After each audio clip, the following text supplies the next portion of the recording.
आप लोगों ने डिस्कस किया, अगर कुछ शेयर करना चाहे हमारी ऑडियंस के साथ? पहले तो मैं उषा काकड़े जी और ग्राविस फाउंडेशन को बहुत आभार मानती हूँ कि उन्होंने इतना इम्पोर्टेंट स्टेप लिया है, और ख़ास तौर से यूनिसेफ को, क्योंकि यूनिसेफ का ये मानना है कि अगर हमको माहौल में बदलाव लाना है तो उसमें बहुत सारी पार्टनरशिप्स की ज़रूरत है। ये एक इंसान का काम नहीं। जैसे कि आपने बताया कि देखिए सरकार की तरफ से तो बहुत इनिशिएटिव्स हैं, मगर सिर्फ वहाँ जो है केंद्र बिंदु लग जाएगा तो नहीं होगा आगे। और मुझे ऐसा लगता है कि ये जो है अर्ली चाइल्डहुड डेवलपमेंट एक बहुत इम्पोर्टेंट महत्वपूर्ण इशू है, क्योंकि इसके बारे में हमारे समाज में पूरी तरह से चर्चा नहीं होती है। और इसमें जब आपको इसकी समझ आएगी तो आप आज बच्चे की परवरिश किस तरह से करेंगे। पहले तो उसके सिर्फ सुरक्षा की बात करेंगे, लेकिन उसकी परवरिश कैसे होती है, उस पर कल का समाज कैसा होता है वो जो है निर्धारित है, इसलिए बहुत इम्पोर्टेंट है। उषा मैम, आपसे जानना चाहूँगा, तनीषा जी, शबाना मैम इस इनिशिएटिव से जुड़ गए, कितना फ़ायदा होगा? और जो है जब सेलिब्रिटी इनिशिएटिव से जुड़ता है तो बहुत ज़्यादा लोगों तक बात पहुँचती है, तो बात पहुँचानी कितनी इंपॉर्टेंट है? जैसे शबाना मैम ने कहा कि बहुत इम्पॉर्टेंट है आज के टाइम में इस तरह की चीज़ें लोगों तक पहुँचाना, क्या कहना चाहिए? जी बिल्कुल, आज शबाना जी और तनीषा जी यहाँ पे है, सूरज मांजरे सर है, संजय जी है।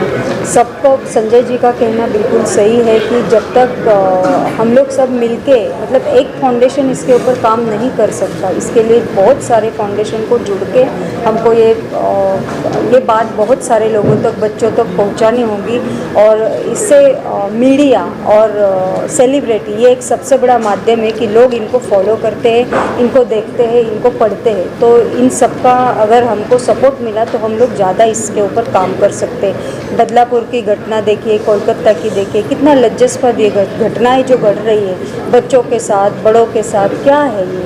हमको यहाँ पे कुछ तो सबको एक सोचना चाहिए कि इसमें हम कैसे बदलाव ला सकते हैं, ये सोच कैसे बदली जा सकती है, इसके ऊपर हमें जो सोचना चाहिए वो हम लोग उसके ऊपर भी बात करेंगे बाद में। बट अभी फ़िलहाल हम लोग जो हमारा काम है गुड टच बैड टच के द्वारा हम बच्चों को पढ़ा रहे हैं, स्कूल में जाके सिखा रहे हैं, और बच्चों को उनमें से बहुत ज़्यादा फ़ायदा हो रहा है। अब तक हमने 6 लाख बच्चों को कंप्लीट किया है, जिसमें बच्चों को बहुत ज़्यादा फ़ायदा हो रहा है, और स्कूल हमको अप्रोच कर रही है। और बस ये किधर ना किधर रुकना चाहिए, ये हम दिल से ये करते हैं, दुआ करते हैं कि ऐसी घटनाएं, दिल को दहलाने वाली ऐसी घटनाएं वापस ना हो।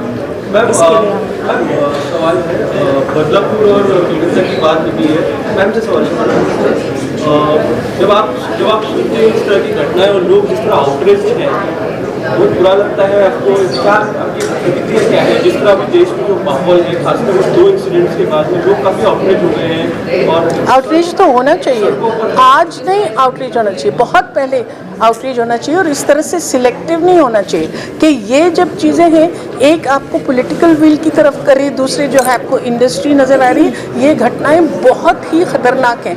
लेकिन सिर्फ इस तरह से सिलेक्टिवली अगर हम चूज़ करेंगे तो ये जड़ तक नहीं पहुंच पाएंगे। और ये बहुत शर्मनाक बात है, क्योंकि निर्भया के लिए जब सारा देश इकट्ठे हुआ था, उसके बाद जस्टिस वर्मा कमेटी ने कितना अच्छा प्रोटोकॉल बनाया था, कितनी बातों को देख रहे हैं, मगर उसको कहीं ये कम नहीं हो रहा है। तो इसके ऊपर अगेन सिर्फ एक ही विचार नहीं हो सकता। लेकिन मुझे ऐसा लगता है कि जब तक हम जो पेट्रियार्की हमारे अंदर है उसको पूरी तरह से निकालेंगे नहीं, और औरत को हम सिर्फ कमोडिटी नहीं सोचेंगे, लेकिन ये सोचेंगे कि उसका बराबर का हक है। ऐसा लगता है कि बहुत दूर दराज की बात मैं कर रही हूँ, लेकिन ऐसा है नहीं, क्योंकि उसको क्यों करता है आदमी रेप? डेथ पेनल्टी भी मिल चुकी है, बहुत सख्त से सख्त कड़ी सज़ा भी उसको मिल रही है, लेकिन वो कम नहीं हो रहा है। क्या वजह है? इसके लिए बहुत काम करना चाहिए। और डेफिनेटली जो प्रोटोकॉल जस्टिस वर्मा ने दिया है हमको, उसके ऊपर हमको काम करना चाहिए। तनीषा जी, एजुकेशन कितना बड़ा रोल प्ले करता है? जैसे मैम ने कहा कि डेथ पेनल्टी दी गई है फिर भी कम नहीं हो रहा है, तो एजुकेशन कितना बड़ा रोल प्ले करता है? और जो उषा मैम ने जो इनिशिएटिव दिया, जैसे हम अभी एक ग्रेविटास और यूनिसेफ में हम बात कर रहे थे, it is basically about the 1000 days early child development के जो 1000 दिन होते हैं, जो पहले 1000 दिन होते हैं चाइल्ड डेवलपमेंट में, वहाँ सब डेवलपमेंट होता है, ब्रेन का डेवलपमेंट होता है, पर्सनालिटी का डेवलपमेंट होता है। और जब भी वो कम पड़ता है, क्योंकि माँ नहीं प्रोवाइड कर सकती है, क्योंकि बाप नहीं प्रोवाइड कर सकता है, क्योंकि बच्चे को इग्नोर करते हैं, न्यूट्रिशन नहीं मिलता है, इसके वजह से ये सब प्रॉब्लम्स हो रहे हैं जब भी बच्चे बड़े होते हैं। तो I think in this 1000 days का जो फोकस होना चाहिए, यूनिसेफ जो कंसंट्रेट कर रहा है, सो जो संजय जी ने भी बोला कि ये हमें बहुत ज़रूरी पीरियड है, वो 1000 दिन का जो पीरियड है, वहाँ ब्रेन में सारे न्यूरॉन्स वहाँ डेवलप होते हैं, वहाँ बच्चा को वो पर्सनालिटी भी डेवलप होता है कि वो बच्चा कैसे ग्रो होने वाला है, और वो कम पड़ रहा है। हमारे बच्चे मैल न्यूट्रिशन है, हमारे बच्चे शॉर्ट बन रहे हैं, स्टंटेड ग्रो हो रहे हैं, इतना सारा फ्रस्ट्रेशन उनके अंदर है। तो वो फ्रस्ट्रेशन ऐसे इंसिडेंट्स में ही निकलता है, वेदर इट्स बदलापुर और it's Nirbhaya, it's a inbuilt frustration कि हमें प्यार नहीं मिल रहा है, न्यूट्रिशन नहीं मिल रहा है। तो जैसे डॉक्टर प्रीति ने भी कहा, अगर हम मिट्टी को नहीं संभाल सकते हैं, जो माँ है, जो औरत है, वो हमारी देश की मिट्टी है, तो उसका सीड कैसे ग्रो होगा। तो जब तक हम बच्चों की परवरिश नहीं कर सकते, तब तक हम देश की परवरिश नहीं कर सकते। सूरज जी, ये क्वेश्चन आपके लिए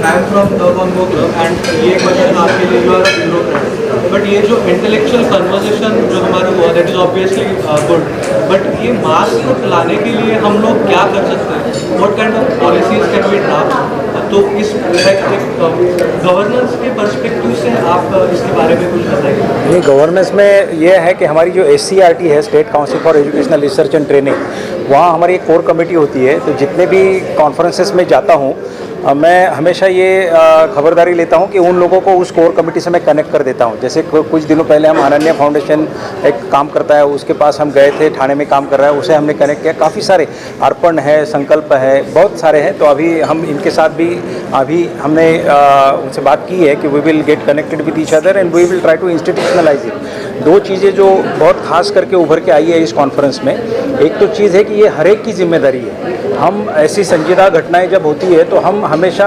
Poynting figures at each other ऐसा करना शुरू कर देते हैं, लेकिन ये बात समझने की ज़रूरत है कि कोई प्रॉब्लम्स होते हैं वो सोशल प्रॉब्लम होते हैं, जिसका हल समाज के हर स्टेक होल्डर ने ढूंढना चाहिए और करना चाहिए। जैसे बहुत अच्छे से किसी ने बताया कि जो कुछ कर नहीं रहे उन्होंने कुछ करना चाहिए, जो कुछ थोड़ा बहुत कर रहे हैं उन्होंने ज़्यादा करना चाहिए, और जो बहुत ज़्यादा कर रहे हैं उन्होंने अच्छे से करना चाहिए।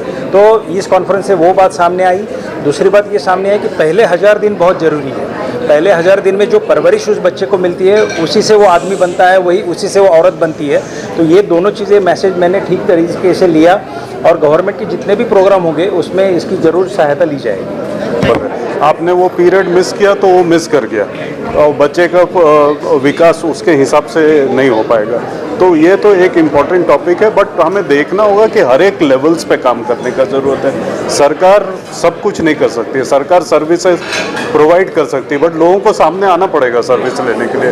आपका इंसेंटिव है डिलीवरी के लिए, बट महिलाओं को आना पड़ेगा। वैक्सीन है, वैक्सीन क्यों कोई डिस्ट्रिक्ट में 50% से कम है, लोगों को आगे आना पड़ेगा। तो एक तो इंडिविजुअल लेवल पे, लोगों के लेवल पे काम करना है, फैमिली के लेवल। बहुत बार फैमिली मेंबर्स ही वो कोई व्यवहार को प्रैक्टिस करने या नहीं करने में बाधक होते हैं। एक बोलते हैं कि ब्रेस्ट फीडिंग करो 6 महीना तक, बट घर के अंदर अगर फैमिली मेंबर्स ही उसको नहीं सपोर्ट करेगा, नहीं कर पाएगा। फिर तीसरा समाज के लेवल पे community belief, social norm, and चौथा ऑब्वियसली तंत्र के ऊपर। तो ये चारों लेवल पे हमें देखना होगा कि ब्रोकन स्टोरी कहाँ है एंड उसको स्टिच करना होगा। Thank you very much.